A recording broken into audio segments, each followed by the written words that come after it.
Đây thì sao nó thiếu mấy cái hai người bay mới là bay mới nó có thế có mong mấy cả mơ thiếu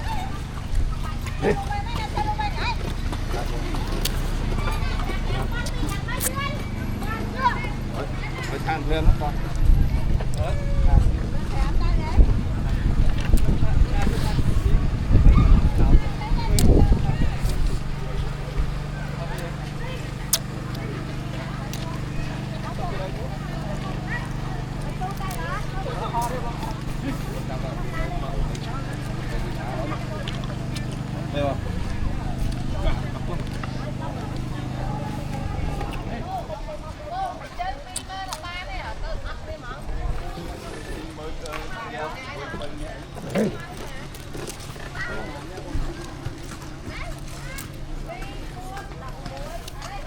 Không mua vùng.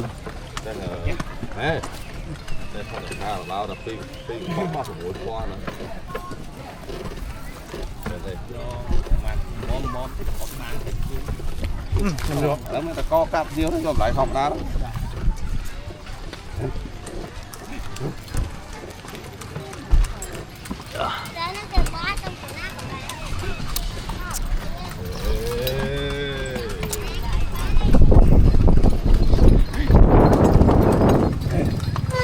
Thì canh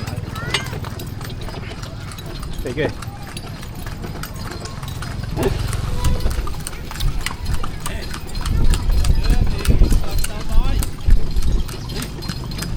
nhằm hoa cấm từ ra vẫn đãทำtới ai da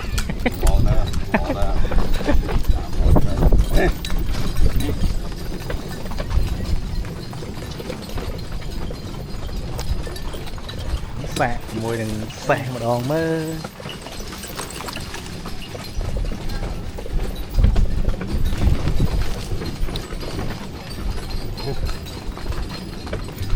nó hỏi quay lại trên khoang khá xuống dạ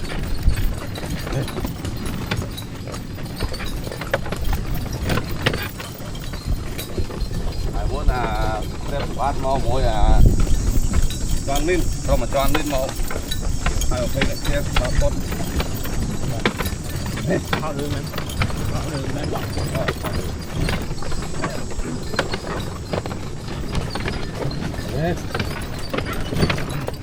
cái nước xí thế nào màu về màu với màu xí khẩu phi lô lô con lô chơi khó ai ông bay mới sao là ăn bao nhiêu ai là bay mới này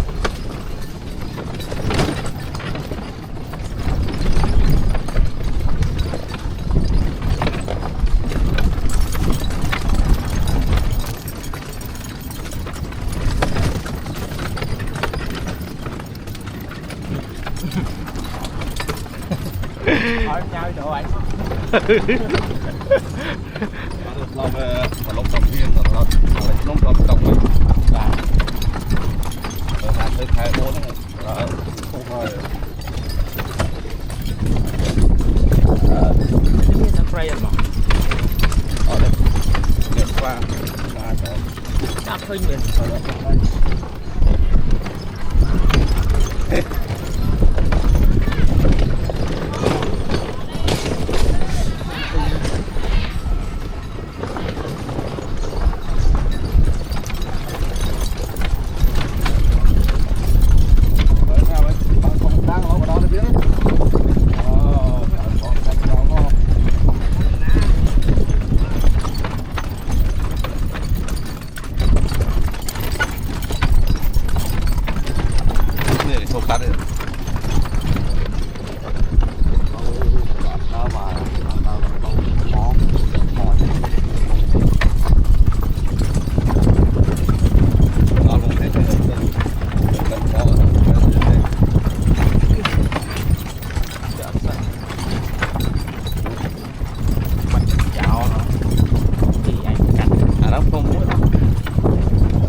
em ra này gì này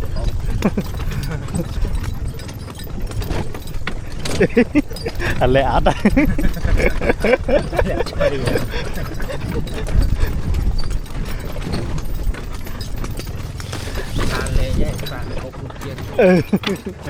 cái rồi chuyện đây chứ rồi còn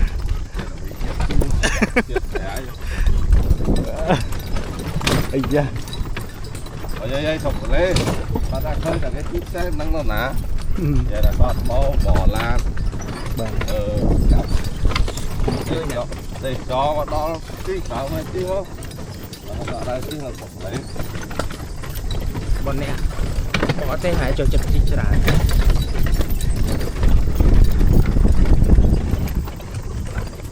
bò cha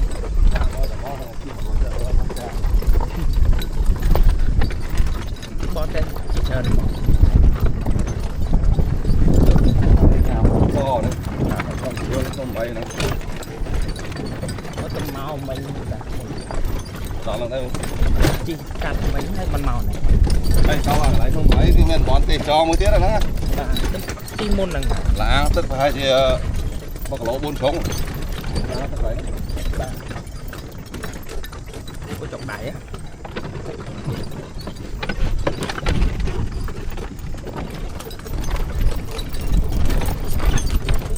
đây là cái thọt con theo sao lại con tôm một mình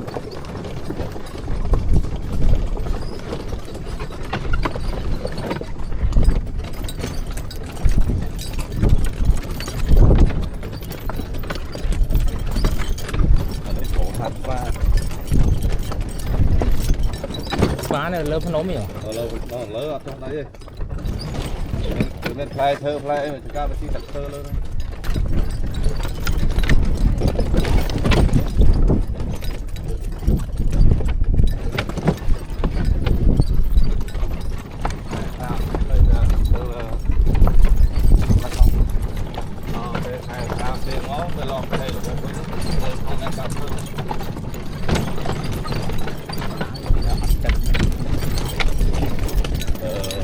mò cái áo của nó ra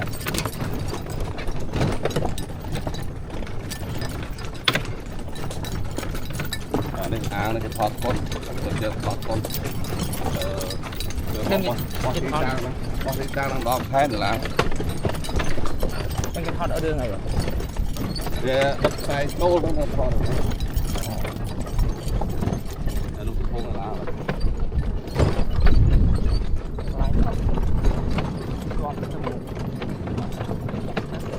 ăn đào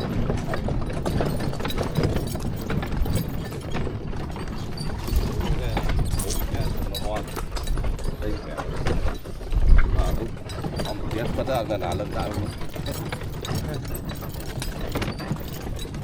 bắt thú bây giờ là học rồi non bên này có cái kho như này cái bỏ đi nó đi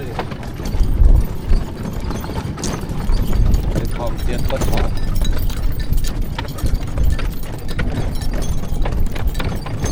còn lớp nôm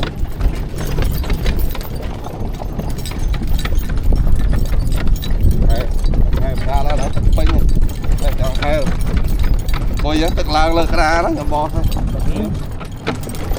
rồi mẹ ta đi tính chậm người ta đưa ăn xong lại nhìn tật thờ nó bằng cờ đó bằng đây là anh tiêu đây là thao cha này đây là chơi cái đó không chơi hòn nó miền phơi sẽ là phơi to lắm mà miền này hòn là được lệ còn nó quát là được lệ này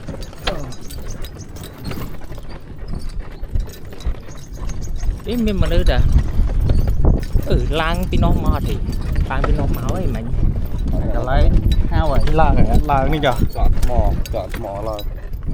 mò là rồi mua điện thế này này nhóm hao lần này mò hạt tiệp đó nhà hỏi nó có สาย หนูkhông mấy lơ à mấy lơ à là qua cũng đó mới họ lên mà nhóm thọp lơ chởn đo rồi nó lời rồi đi được bạn không hay hơn bạn nhà có mò để cho mò mò ống đáy hôm chung khơi tối ta đọc bên lá bên tiền ơi vì chừng ngại mình hôm để rồi nó mò thành túi chứ đâu xui ra mới bị chừng ngại giờ ngon rồi làm á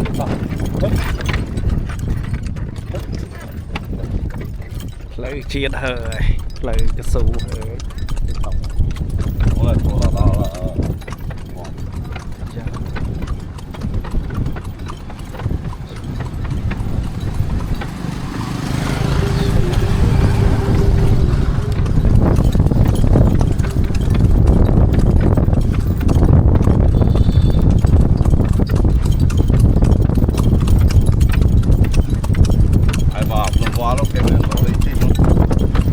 là bài trẻ nhung này lô đi ta quên chị cho nó hay cái bên đi sọt đi bỏ ai lá tập pin mấy trăm phong nó có bán đấy mua lâu cả tu lưng ngon trẻ nhung lần này ồ ngon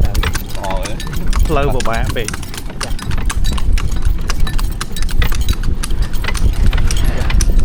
còn lấy nó họ street cà phê với một tuần tới ngay cái nào bị đấy là hai ngày là cái thon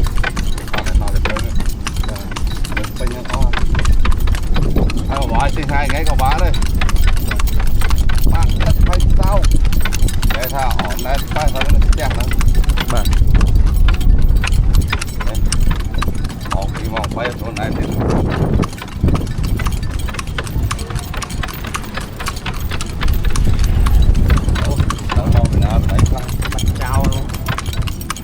bắt chó là hơi đấy bắt chó đi món gì bắt chào màu gì tăng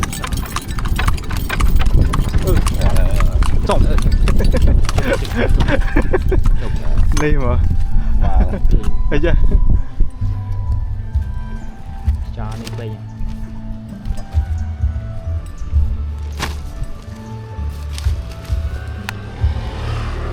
mua nó là mua miếng đây miền này đây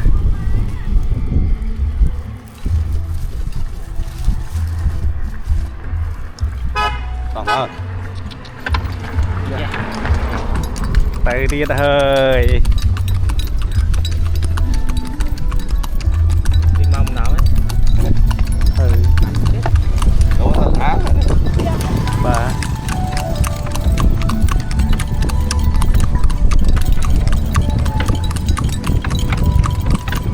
lại mò phun rồi đó đặt cái thằng gì đó chè thật là nghĩa chứ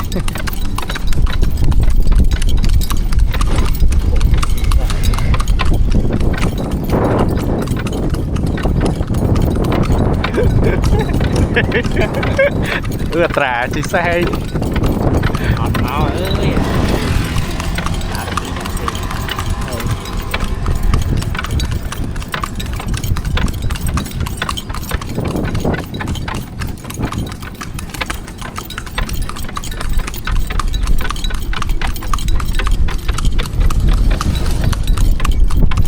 lo ngày đọc bơi bọt ngay đồng bờ level nó đi ngay bảo ấy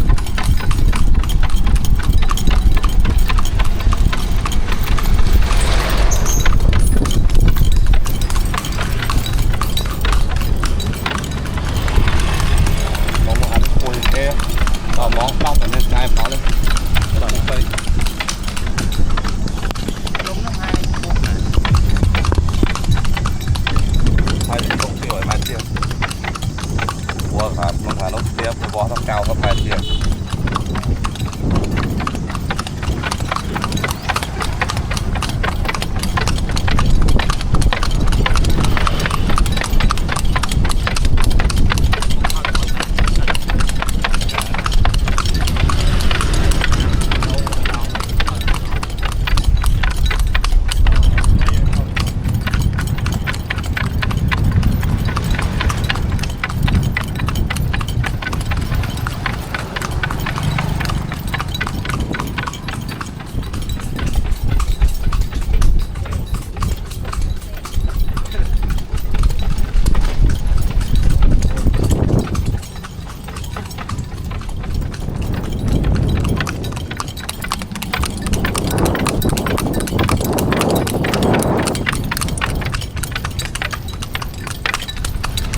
hai cuốn tía trong chất đó chiêm mới ăn cũng chậm tía mình châm này mà nếu mà lao là lớn đấy á lên lên chỗ lá thì nam nó lớn lá chở đấy là lép là coi đấy mà thao được côn giật vào đây đó côn nó che tí che đó là được chọc họ mình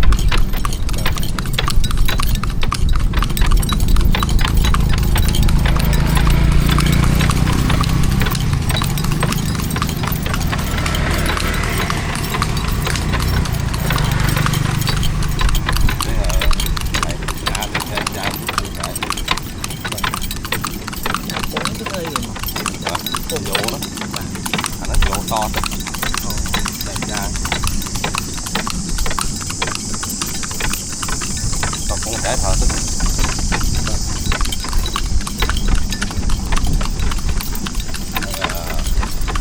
mùi đi,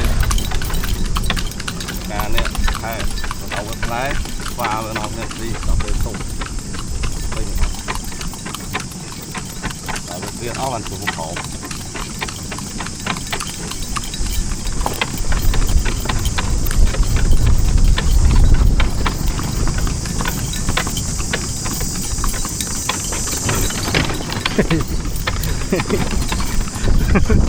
lẹ đấy. Ê, ê.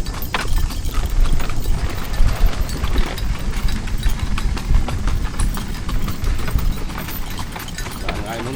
con này nó cái đợt kia tôi lọc đợt kia tôi lọc cho hai con đó mẹ là nó ở đây mẹ là nó mấy cái gì nè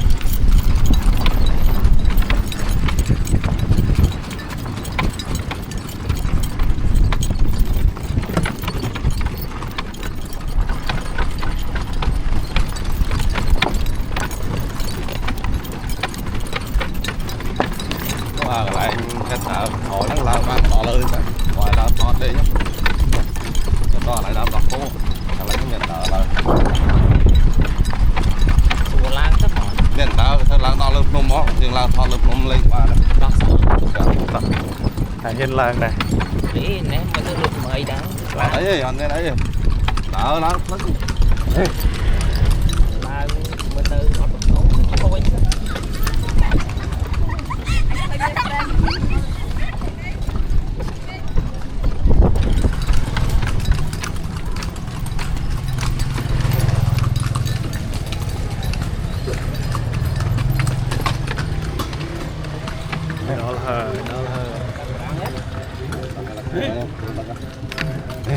đó là cái lao nó lên nôm nữa miền tờ lao lớn đỡ cái lao lấy xạ làng thì nó phải phải đỡ cái này nếu mà tới hiện tầm nổ và lực nôm nữa bà dân tới tầm bộ này thì nằm làng rồi vậy người ta làng rồi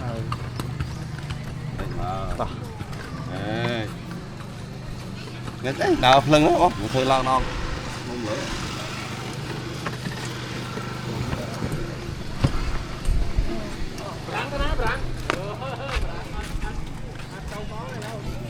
đó rồi đây